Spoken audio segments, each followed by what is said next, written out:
Hello, welcome to another episode of Unlocked. Today, I have a rocking interview for you. I know, I had to say it, Jim. Jim Knight embodies the idea of personal brand. Now, we didn't really talk about that much, but as a brand strategist and looking back on what brand does for companies and for individuals, Jim has found his brand and he lives it. And that's what's so cool, right? Image-wise, sure. But that's not all that he does. Now, Jim has a very interesting background, music degree in college. His first job, though, was at Gatorland. So if any of you are ever in Orlando, Gatorland, that's where he did it. We have a little story in there in this interview about that. 6 years as a middle school teacher, 21 years at Hard Rock International as head of training and development. And now he's a keynote speaker, best-selling author, podcaster, and entrepreneur. He delivers speeches all over the country all year long, and talking about leadership and customer service and building rock star teams. So I said this interview was going to rock, right? Well, he's the best-selling author of a book called Culture That Rocks and Leadership That Rocks. And he is also the co-host of a top 200 business podcast, Thoughts That Rock. Now, I'm just saying, there's a theme here, right? Just wait till you start to listen to Jim. And if you're on video, turn your video on because his hair is rocking. All right, let's do this, Jim. See ya.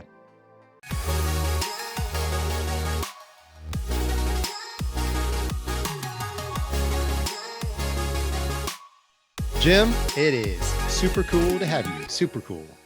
Dude, it's my pleasure. Thank you so much. I know we've probably been talking about this for, I don't know, maybe a year. So Scott, just thankful that you've still let me into the party. I appreciate it. I'm grateful you fit me into your schedule. I had to book you out a year ahead of time. That's how much in demand you are. Yes.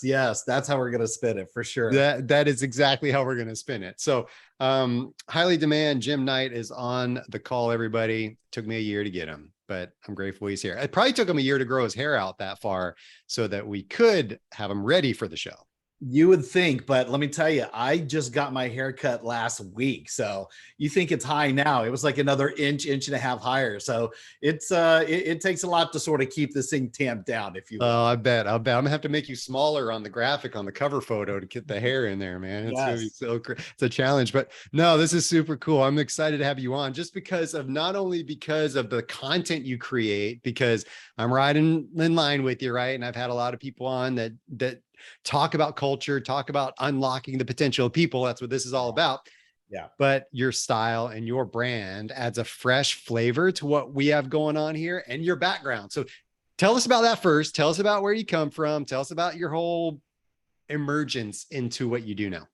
Yeah, well, I appreciate it. Well, first off, this has been a little bit of a work in art. This is not, the shock and awe doesn't all of a sudden just happen overnight. It took a while, but my background really was, it started in music, but it was classic, classical, opera, choral music. I sang in a choir when I was in high school.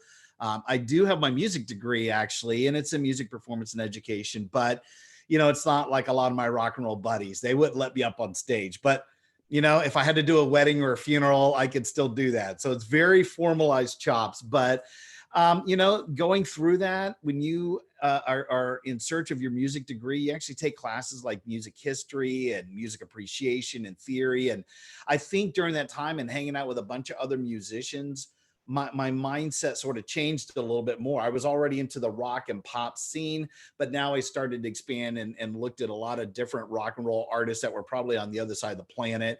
So that affected me. I just felt like, my life was immersed in the spirit of rock and roll. I thought I was going to be a musician professionally, but as most people find out when you go to college, to do that and make a living, you actually had to be good. So I changed careers. They say those that can't do teach. I think you've probably heard that before, Scott. I became a middle school teacher. I did that for 6 years, starting off as a substitute teacher, loved it. Took a summer job at Hard Rock. So Hard Rock International, which is the parent company of all the Hard Rock cafes, hotels, casinos, live music venues. I just took a summer job. My hair didn't go up back then. It went down. I had a mullet, 2.5 feet. I could actually sit on my hair at one time. So to work in a business that allowed me to look and be and say and do whatever I wanted to, and then they paid me to go and open up properties around the world, and again, just be immersed in rock and roll. It was a dream come true. And honestly, I fell in love with the people. I fell in love with the culture and stayed there for 21 years. Out of that, 16 of those years, I was head of training and development. If I could probably do that and do what I'm doing right now, I'd probably do both. But I wanted to be bigger than just that one little area horizontally. Even in food and beverage and retail, I sort of got known in those spaces, but I wanted to go vertical and get into just about every industry you could think of. So that's my whole jam the last 10, 11 years. I just want to impact and influence any industry, any company, any leader of any level, because I'm a consumer and I'm on the hunt looking for people and brands that do awesome things. So that's sort of the quick skinny. I've had some other small little things in between, like my very first job working at Gatorland Zoo. But other than that, I've had a really cool, awesome career. I'm not going to lie, but now I'm doing what I'm probably going to do the rest of my life. Okay. A couple of big questions that came out of that. I know Here we everybody's go. like, what? I've about 400 questions. Did you ever get almost bit by a gator? I have almost been bit by an alligator many times, and I'll tell you how. But I have been bit, and I still have a scar on my knuckle. You won't be able to see it, I'm sure, but from a bullet. Oh yeah, there it is.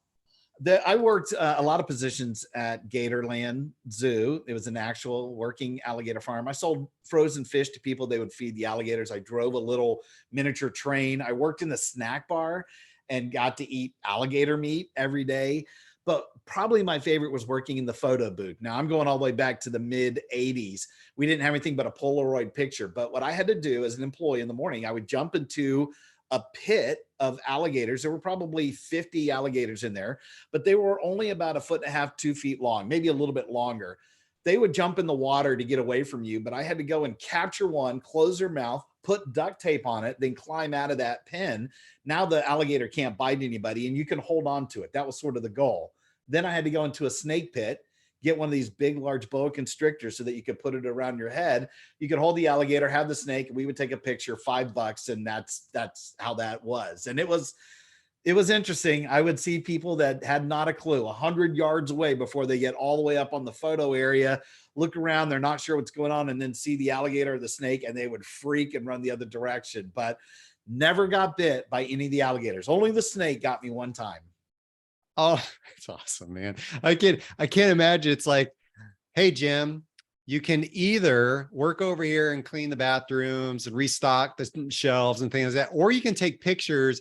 But first you have to catch the alligators and the snakes, and then you have to tape them up. You choose. Yeah, you choose whichever one. I still think I went the right direction. It's definitely. Oh, definitely. That's amazing. That's amazing. Okay. So here's the next question that is less important, but kind of what we're here for. Okay. So you have transitioned into company culture. Yeah. You help develop cultures, leaders, teams, etc. Yeah. But you do it kind of like this rock and roll type of vibe. So tell me about that transition and why it's so important now for you and why you're doing what you're doing. Yeah. And I think you were alluding to it earlier, Scott.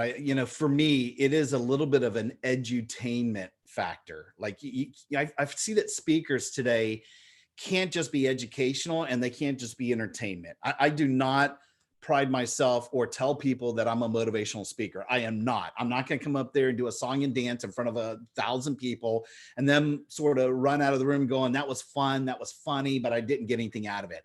That is not my gig. I'm an educator at heart. And so I wanted people to push back from the table and go, that was awesome. That was a great use of my time. And I've got some nuggets to amp up my life personally or professionally. Mostly professionally, I focus on the business community more than anything else.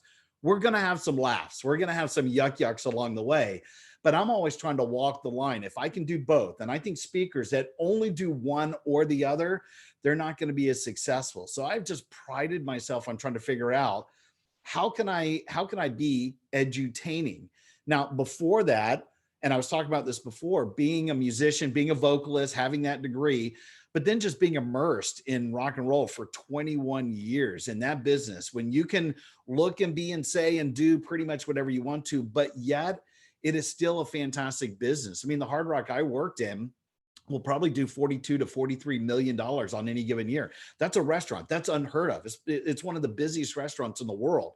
So your skills get really, really sharp. You have so many arrows in your quiver. I really do feel like I developed my hospitality gene, probably starting at Gatorland. But when you're in a volume like at Hard Rock, sense of urgency, attention to detail, eye contact, smiling, personality, having a wit, like all of that stuff, you hone those skills really, really sharp. So I think I just learned in sort of packaging all of that stuff up. And believe it or not, I still pull all the levers. I still pull the music, the education part when I was a school teacher, and the hospitality. But this idea that bands and brands are a lot alike. So I do a lot of those analogies. You know, when the team member, when the lead singer leaves and they replace him or her, things are going to change. When there's conflict, how do you deal with teamwork? How does everybody have a voice when they're writing a song or want to be on the album? So I do a lot of music orientation and a lot of analogies like that. And I think the essence of your question really is, I'm trying to get people to come to the party, come to the table in a fun way, in an interesting way, because I think most people like music of some sort, but can I sneak in some really cool culture, service, leadership elements for them to get better at their gig, whatever that gig is? Awesome. So you don't walk on stage with your Stratocaster and then start singing opera on top of it. I do not. My business partner actually does that, and it's somewhat of a goof and we have fun with it, but I do not actually do any singing on the stage at all. Okay, just wanted to make that clear. I will say my PowerPoint backgrounds are black leather. I do a lot of those music analogies. I will have music embedded in my sessions. You know, what I'm wearing, blinged up and all of that, and, you know, all kinds of rock and roll elements. I will do that. I'm going to show up because I need the shock and awe. I need people to go, whoa, this is different. You know, and for that, if I can just get them a little bit interested, I'll start to weave in a lot of that stuff that I talked about before. But no, I'm not standing up there singing opera. I have had people ask, but it's not going to happen, my friend. Oh man, because I was getting close. I was getting close to asking you here. So okay, I'll avoid that one. All right, let's dive into the culture piece a little bit, because I want to hear your take on it. I've heard lots of takes on it. I got my own take, right? Yeah. When we talk about this idea coming from the leadership space and doing what we do, how do you define and shape culture? Yeah, you know, it is, man, you're right. It is quite the buzzword, and everybody talks about it today. I think if you go back 15, 20, maybe even 25 years, it wasn't that relevant because, and I mean, it was always relevant for us, but I think a lot of business owners, entrepreneurs, CEOs, they really didn't put a lot of weight behind it. It was always about the product. It was always about the top line sales. You know, there are times for sure that I would walk in and have a conversation with the CEO and try and throw down the culture card and go, we ought to do this because it'd be fun and cool and whatever. And I would get laughed out of the room because it's not tied to any objectives. Here's the other part to it before I answer your question. It's such an esoteric, nebulous thing. You can't actually touch it. You know when it's awesome or when it's not. You can see it a mile away. You can feel it. It's an emotional attachment in a lot of ways. But because people can't put their hands physically on it, it gets a little bit, you know, they get the mush mouth. If I ask anybody what is culture, even when I would ask hard rockers who lived in one of the greatest cultures in the history of culture, they couldn't eloquently explain it. And so I thought, if I'm going to write a book about it, if I'm going to go out and talk about it on stage, I better define what it is. This is how I define it. I think at its core, it's just a collection of individuals. It's a collection of people. Each of those individuals have some pretty unique behaviors. And as you know, some of those behaviors are awesome and some of them not so much. But whoever's in the organization at that moment, that is the culture. And they're going to think it's because of the environment, it's the product, it's the shared values, which I would then go down to the root cause and say, again, that's people, that's learned behaviors. I would always focus on that versus what I think a lot of people confuse culture with is heritage. You know, they think about heritage, which is about the past, the way things have always been. You'll see people do that. They'll close their eyes and go, it's not the way that it used to be. No, duh. There's a reason why, because it's based off of human behaviors. And if you could have started a company, and I don't even care if it was something online or on the phone or brick and mortar, if you had any say so in hiring that first crew, whoever the initial opening staff was, you will not even open the business. You will delay it hours, days, maybe a week to get the right people. But then you fast forward 5, 10, 15, 20 years, you don't have the same culture unless you could have held on to those people. You don't even realize it, but people are coming and going. So when you wake up and go, what happened to my cool culture? It's because you've replaced it with different people. And here's how I know. Here's ultimately how I can almost prove this with everybody. Let's say I love your company font. I love your logo. I love your corporate headquarters. I love every tool and process and handbook and job description, performance appraisal. I don't care what you have in place. I like all of that stuff, but everybody in the organization, particularly the leadership, I'm going to fire everybody and replace them all. Have I changed the culture?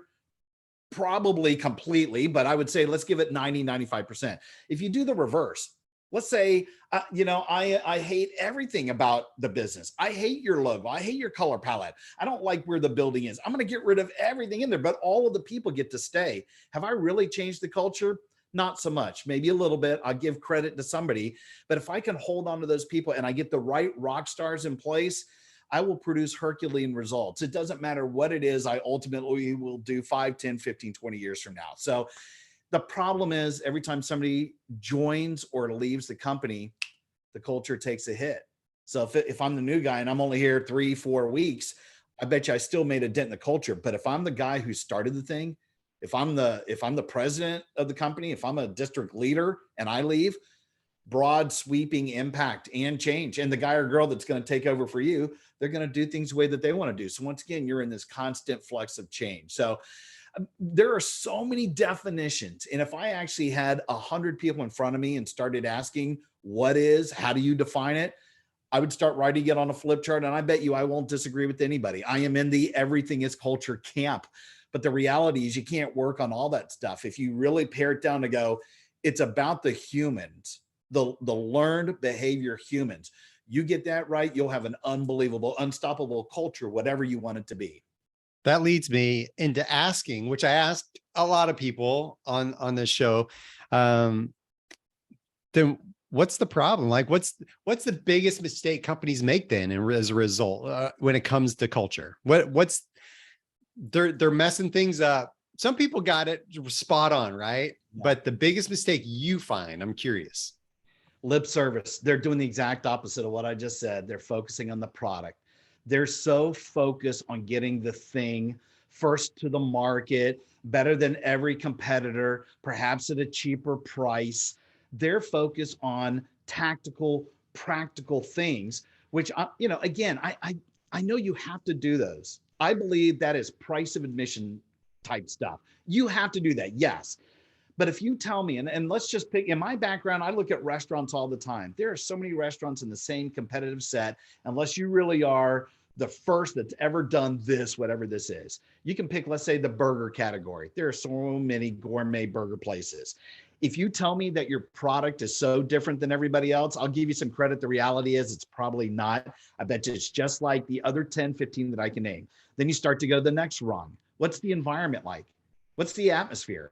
What's the temperature and the lighting and the scent and how all of that vibe that they're inside the four walls? Is it really that different? Maybe it is. If you tell me it is, I'll give you credit once again. The reality is most of the time it's not. And by the way, both of those, product and environment, can be copied. Anybody can steal that.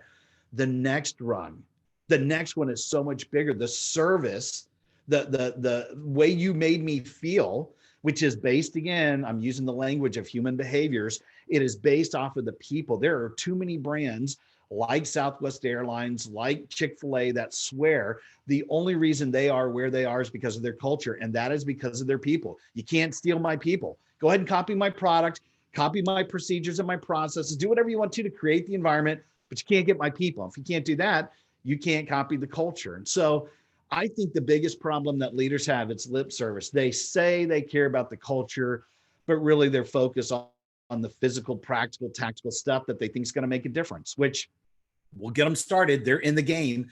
That's not what helps perpetuate the brand for all time. It just means maybe this year you're gonna get to be number one, but now you're a one-hit wonder because somebody else is going to pass you by. Somebody's going to open across the street doing the same thing that you're doing at a cheaper price.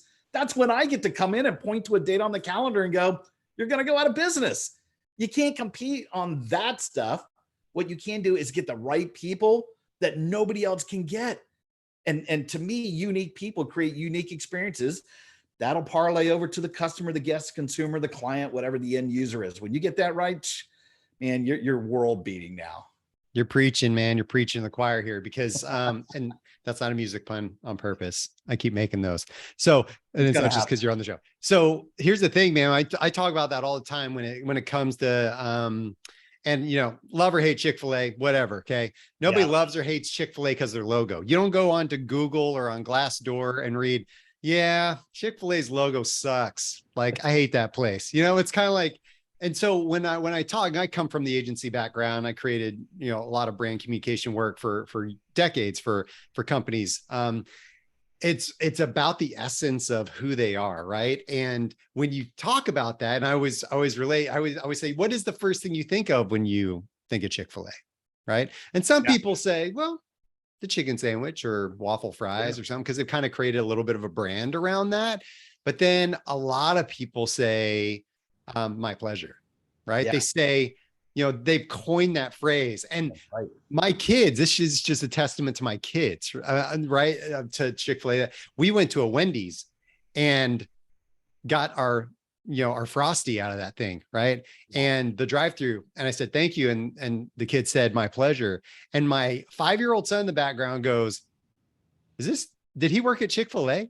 Right? Like, he connected that to that experience. And so here's the thing. And I always make this point. You can duplicate the chicken sandwich, exactly like you said, right? That's price of admission. That's just what you got. You gotta have a good food or nobody's going to go in the first place. Right. Yeah. But then how do you differentiate yourself in a way that causes people to not only want to come and buy from you, but cause people want to come and work for you and to belong to people that believe what I believe, in a sense that it builds a tribe of people that are aligned and gonna conquer, right? And you put this in there, a company that can be so bold as to close on Sunday during NFL football games in Mercedes-Benz Stadium, right? Here I'm in Atlanta. Like, they're losing tons of revenue, and I haven't looked up that number yet, but that's a ton of revenue, right? But it's based on the values and the principles and the culture they're trying to create with people that want to believe that certain type of thing. Anyway, I'm on my soapbox, but you sparked it, man. You sparked it. No, it's funny because, you know, and I use them quite a bit in a lot of my sessions. It depends on what part of the country I'm in. Some people, for sure. Cup of tea. I'm definitely getting some tomatoes in the face, but you can't knock on them for their business practices. And one of the things, you're right. They're closed on Sunday. You'd think they'd be losing money, but yet today they're generating something like $4.9 million on average per location per year. And their direct competitor aren't other chicken places. It's McDonald's. And McDonald's, which is open 24 hours. They're outside the United States. You know, they are everywhere. They have no problem being open 7 days a week, and they only generate about 2.5 million. Chick-fil-A generates twice as much, even with that 1 day close. So there's an army of just, you know, people that fall in love with them. I had this great moment that happened in a Chick-fil-A. If you'll give me a split second, it was so cool. I was sitting, you know, I'd already put in my order, and you know how the sort of ropes are in most of these brick and mortars. And this was pre-pandemic, but I had stepped back from the counter and I was waiting for my food to be delivered. I saw a little girl who had walked up to the counter. She was carrying a $5 bill. She was dressed up like a princess because I'm in Central Florida. I'm in the Orlando area. So I know when I go to eat, drink, shop, stay, play, do whatever, there are little 4 or 5-year-old girls dressed up like Cinderella or Elsa or whoever, not because they're going to the park that day, just because that's what they wanted to wear. And I could see what was going on. She had a $5 bill walking about by herself. The mom standing over on the side, watching her daughter buy her own. I think she was buying like one of the ice cream drinks that they had there. And the kid behind the counter, again, as soon as she approached, he went, "Hello there, my lady." And he just sort of bowed and did a hand flourish. I thought, oh, that was kind of cool, but this is sort of what I expected Chick-fil-A. That's not what rocked my face off, Scott. It's what he did immediately after that. He then went, "All hail the princess." Everybody working on that line, the person at the drive-thru, the manager, the other cashiers, they all stopped, turned to her, bowed in unison, and then went back to doing what they were doing. I lost my mind. I was like, this is not done at every Chick-fil-A. This kid, this 19-year-old, however old he was, is just doing this on his own. And somehow he coerced all of his buddies to get into the act. And I'm thinking, how much did that cost? How long did it take? But yet he's creating memories like all day long. That little girl, and now the mom's crying over there.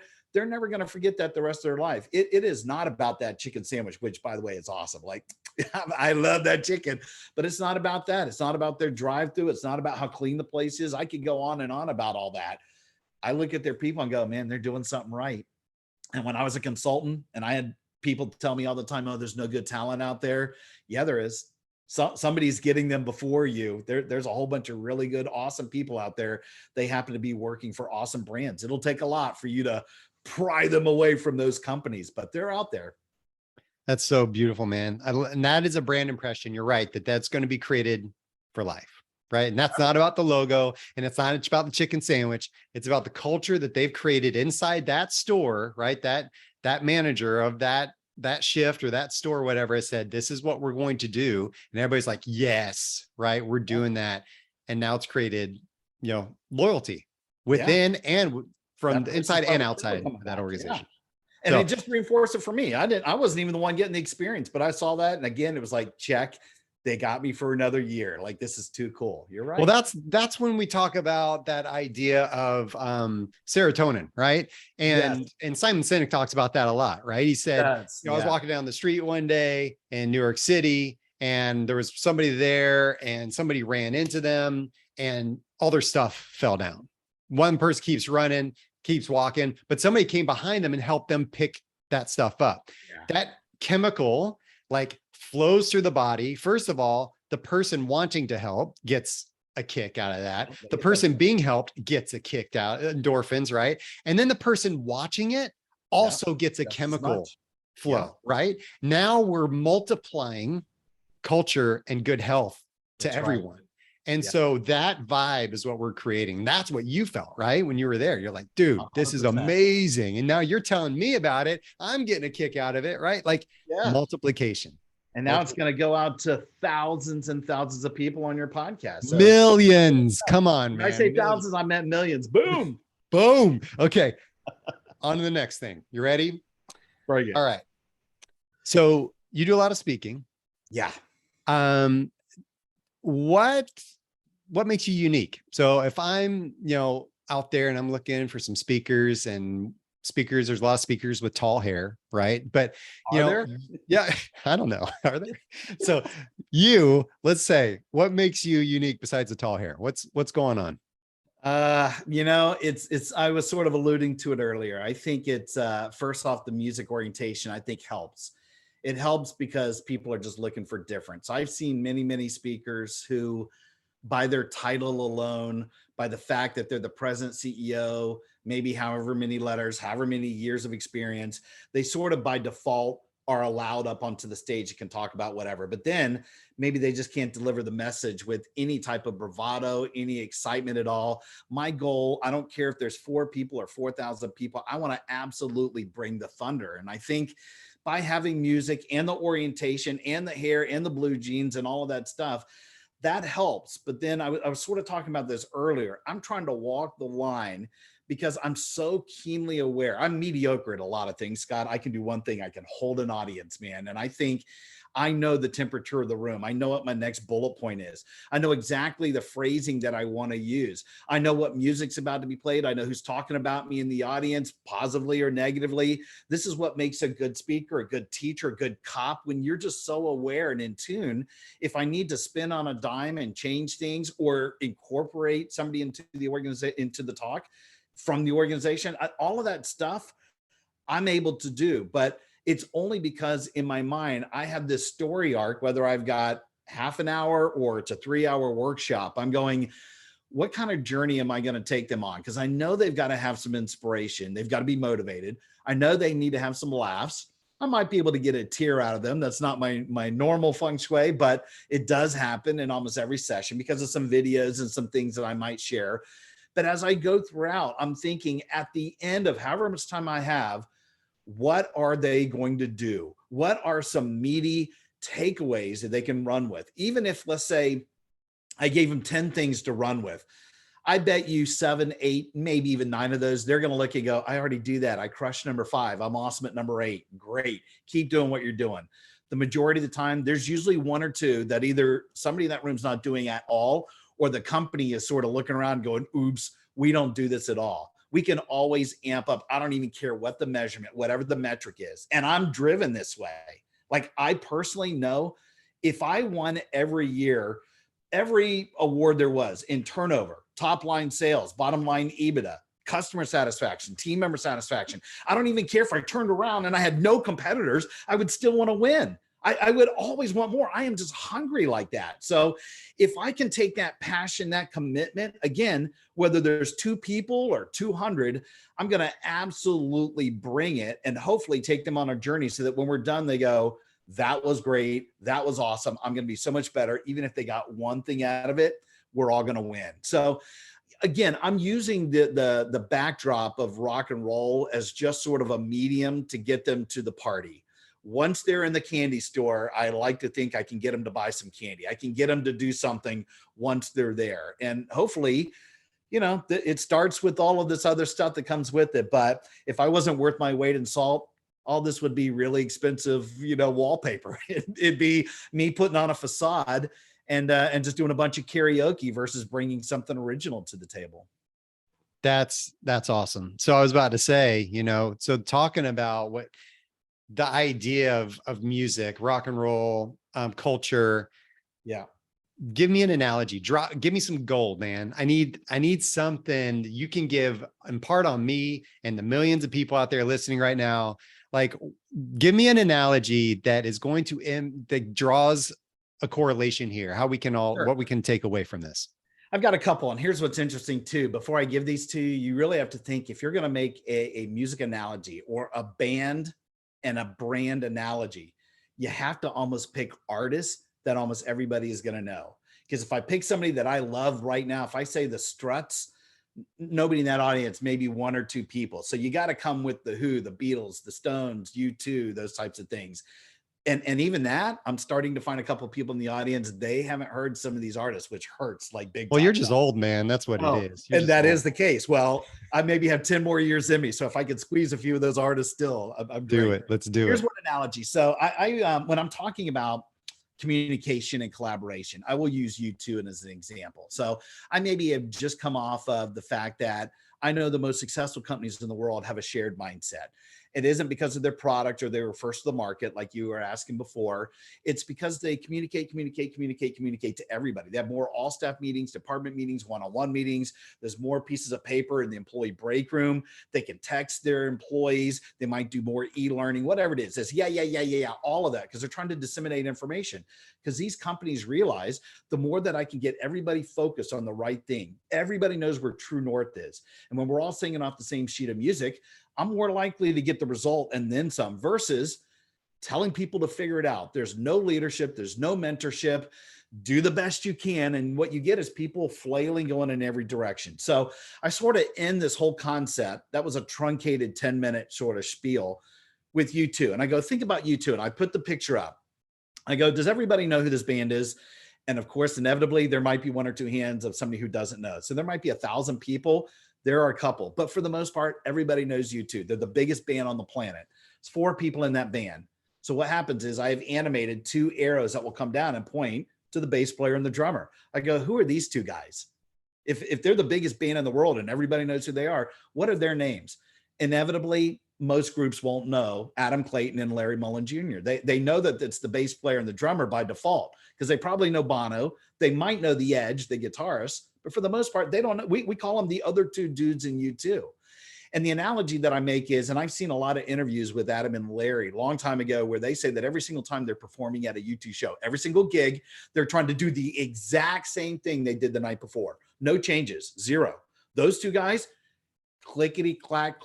They're the engine that just sort of keeps it going. But if you go talk to Bono or the Edge, oh no, they don't want to do the same thing. They want to do something totally different. They can actually see people that were just at an event at some other city. They were in Athens the night before. They're in Atlanta today. They don't want these people to have the same experience. So they want to mix it up. Bono might actually change the set list because the audience wasn't in the state of mind that they needed. But that's what the lead guitarist and the lead singer are supposed to do. So I make the analogy all the time of Adam and Larry. Everybody has a part to play in the band. And when you understand the role, when I can get all four of these people go in the same direction, I'm producing world-beating results like U2 does. So in my world, and it would depend on what group I'm talking in front of. Let's say it's hospitality, it's restaurant or hotels. I'm not just talking about the bartender, the server, the front desk agent. We always focus on them, but you forget about receiving, engineering, the housekeeper, the busser, the dishwasher. When I can get to them and they understand the role that they play in the culture and what we're trying to do, now I've got the Verizon network behind me, man. We're all headed toward true north, and I am absolutely going to slake the results. So I use U2 in that moment around communication and collaboration. You got to be like U2. You got to get everybody singing off the same sheet of music.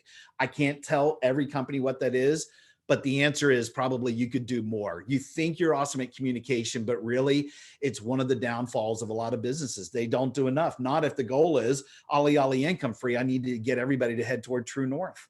So that's those type of analogies. It's interesting enough, but I'm not going to just talk about U2 and play in the space, because then it becomes campy, it becomes themey. It's a fine line between trying to be cool and themey. And so I'm trying to make sure I don't ever step over that edge if I can help it. Well played, man. That's awesome. I love it. I love it. The other two dudes and U2. Yeah. That's awesome. You can do that with a lot of them. I mean, you could probably pick Bon Jovi. I've heard people pick that. Springsteen and the E Street Band. You probably know the two or three main people. You don't know the rest. Like there are others, but again, you got to come with a band that most people will know. I do another analogy with the Stones. I won't do the whole thing here, but basically every time they put out a new album, that's the whole gist. It'll take me 10 minutes to do it. They will probably it'll be the lowest selling album that they've ever done. They realize that, because nobody wants to hear the new Stones stuff unless you're a complete, lover of the Rolling Stones. But they absolutely will spend any amount of money because they're the top grossing act every time they tour, because it's an experience. You want to see Keith and Mick do their thing at 75 years old and see, if Keith Richards is still alive. It's not the new product, it's the experience itself. And so when I'm talking about experiences, I talk about them. I use the analogy of an amplifier quite a bit. So I go, listen, if I had an acoustic guitar, and usually I'm in a venue where you could hear it if I was strumming electric or acoustic, but an electric guitar, you got to have the amplifier. So if you don't plug that thing in, it just blink, blink, blink, blink, blink, blink. It's nothing. You got to have that device to take all the stuff that you talk about and ram it through an inflection point. And I might be talking about the humans, the employees. So I talk about the brand ambassadors. They are the amplifier. Or if I'm doing one of my leadership that rocks talks, the amplifier is going to be leadership. I think that they, all of the people that are in that room, they're the ones who are going to make the difference in the brand. So it depends on how I'm using it, but I try and pick them sparingly when I can, when it makes sense. So it's not all storytelling with a bunch of rock and roll stuff. Like I said, you still got to come with some meat to the bone to get people to go, I get it. Because there's a couple of business people, rock and roll is not going to be their thing. That's the throwaway part. So you still got to come with the stuff that's going to make their business much better. That's really good. And I mean, just thinking about knowing your people and going off, I was thinking about while you're talking about the amplifier thing is, there is a time and a place for the acoustic, right? And there's a time and a place for the electric and the amp and, whatever pedal you're going to use. Like, I mean, there's different applications for different things, right? If I'm playing an unplugged set, there's different people there that are expecting something, right? That's right. And if I bring something else, it's going to be like, wait a second, like I really like that song, but that's not what I'm here for, That's right. So I think it's for leadership to be able to be aware of their audience and be aware of what they're bringing to the table at a specific time. That's going to be really powerful. Now, you wrap all this up into books. So yes, you not only talk about this stuff, you not only like live this stuff, you write about this stuff, right? Yeah. And you have books coming out, you're expanding into multiple books. Like, give us the lay of the land there, and then how people can get a hold of those. Sure. No, I appreciate it. Thank you for the opportunity. So the first book I did was in 2014. I started writing it about 5 or 6 years before that. It's called Culture That Rocks. And it's a hardcover, it's color. It's pretty dense. It's got a lot of information in there because I thought, honestly, Scott, that was the only book I was going to write. So I put everything in there from things that I learned. It does have some hard rock Eddies and stories. It's got a little bit of some autobiographical stuff about me and some learnings. But for the most part, there are a lot of companies and individuals that I talk about in a variety, like a wide swath of areas when it comes to culture. What I learned from that is that I probably could have expanded on the three main pillars in the book. So what I'm now doing is I am deconstructing this book instead of a black and white color hardcover thing, that I've got smaller, thin black and white versions. And I'm taking the three main topics from out of that first book, which is leadership, customer service, and employee engagement. So this last year, the first one in the Culture That Rocks series, I'm going to put it up to the camera there. You might be able to see in the top corner, it says number 1, Culture That Rocks. It's just the first in that series, called Leadership That Rocks. That one is for up and coming and new and middle managers, because that's one thing that I learned quite a bit, that the leap from being a staff member, maybe even a low level supervisor, to now you're managing people and budgets and closing and opening. Like there's not a lot of training that's out there. There might be some internally, but people needed, I think, a third resource, a third party, non-threatening sort of approach. Again, all immersed in that rock and roll vibe. So there's a lot in there, but it's all about leadership. The one that will be launching October 4th, which is National Customer Experience Day. It's perfect for me. It's called Service That Rocks. And that's about creating some unforgettable experiences and really getting customers to become raving fans of the brand. And then next year in 2023, it'll be Engagement That Rocks, which will be all about employee engagement. And I'll probably go through the entire employee life cycle. I believe that if you can have an unbelievably great strategy, if not multiple strategies in every area, from the time you start thinking about hiring somebody to the time you separate from them, recruiting, interviewing, hiring, training, developing, communicating, rewarding, recognizing, even terminating if it comes to that. I think there's a litany of things that you could do in somewhat of a kinder, gentler approach these days, because you can't muscle the results anymore. Not with millennials and Gen Z. They'll laugh at you and they'll just go somewhere else. You got to think, how can I do all these things with excellence in every area, especially if you believe my definition of culture? It's about the humans. If I can get that right, man, a lot of my problems, maybe not all of them, but a lot of them will be solved. And I don't have to go out there and deal with the customers as much, because I have people who are actually making the donuts. They're the ones who are the frontline workers doing the work. So those are my the 3 books that'll be in that series. And if you put them together, they would make up a more relevant culture that rocks, if you will. And then that's it. I'm going to retire. No more books. Well played, man. Well played. That is from a brand strategy standpoint, nailed it.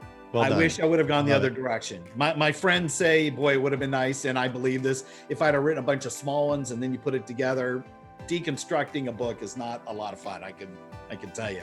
Yeah, I can imagine. It's a lot of work. The other part that you had asked is everybody can reach me through my website. All roads lead to that. It's the easiest way to find out anything, books, podcasts, the training that I do.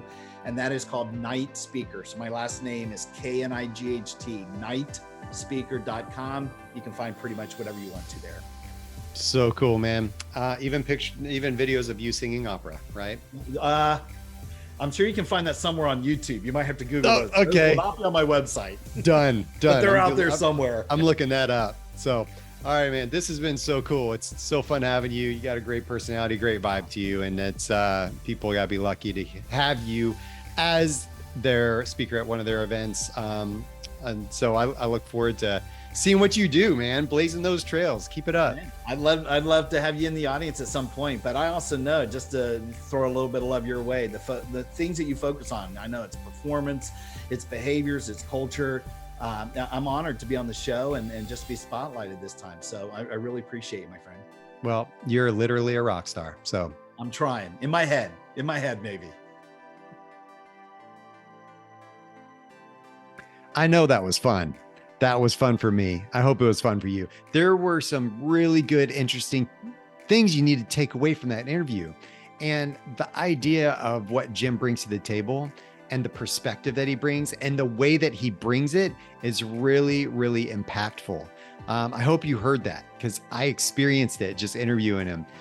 Jim has offered me in the meantime some great suggestions. He is a giver. So get in touch with Jim. His books, his speaking, everything he's doing right now is pretty groundbreaking in the way that we're doing it here in the leadership space. You don't see many people like Jim out there. He's got that brand positioning is all him. Customer service, culture, developing people and the way that they want to be developed. His experience has added a lot of value to this interview, and I hope you took away some great aha moments from that.